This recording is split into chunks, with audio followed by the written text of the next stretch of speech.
madaxweynaha dalka Turkiga Recep Tayyip Erdogan oo olole ugu jira sidii uu kursiga u sii haysan lahaa muddo xileed kale doorashadan oo waqtigeedii laga soo hormariyay ayaa waxay dhacaysaa 24 bisha Juun ee fooday nagu soo haysa madaxweynaha ayaa ololihiisa dalka dibadiisa waxa uu ka bilaabay dalka Bosnia gaar ahaan caasimadda dalkaasi oo uu madaxweynuhu kaga qayb galayo isu soo bax ay ka qayb galayaan dad lagu qiyaasay 20,000 oo ruux warbaahinta gudaha dalka Bosnia ayaa waxay sheegaysaa inaan madaxweynaha dalkaasi iyo wasiirka arrimaha guduhu aanay wax wara ka haynin isu soo baxaasi uu ka qayb galayo madaxweynaha Turkigu madaxweyne Recep Tayyip Erdogan ayaa waxa uu dalka Bosnia u doortay kadib markii sanadkii hore ay wadamo reer Yurub ah oo uu hogaaminayo Jarmalku ay hortaageen isu soo baxyo lagu taageerayo wax ka bedel lagu sameeyay dastuurka dalkaasi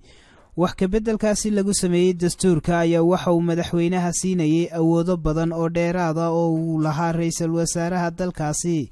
arrinkaasi oo ay si adag uga hor yimaadeen wadamada reer Yurub ayaa waxay carqalad dhex dhigtay isfaham dhex mara Turkiga iyo wadamada reer Yurub isu soo baxan ka dhacay Sarajevo caasimadda wadanka Bosnia ayaa madaxweyne Recep Tayyip Erdogan waxa uu doonayaa inuu ku helo in ka badan 3 milyan oo 1.4 milyan ay ku nool yihiin gudaha dalka Jarmalka dhanka kale sirdoonka dalka Turkiga ayaa baaritaan ku wada warar sheegaya inay jiraan muwaadiniin Turkiya oo ku nool dalka dibadiisa kuwaasi oo doonaya in ay khaarijiyaan madaxweynaha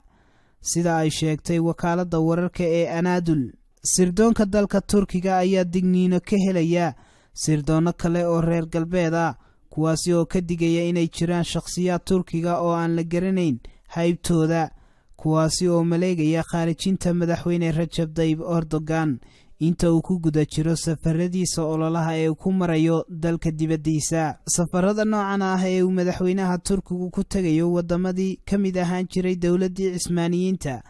ayaa falanqeeyaasha qaar waxa ay ku sifeeyeen mid uu madaxweyne Recep Tayyip Erdogan ku doonayo in uu ku hirgeliyo damiciisa ah in ay soo noqoto dawladii Cismaaniyadu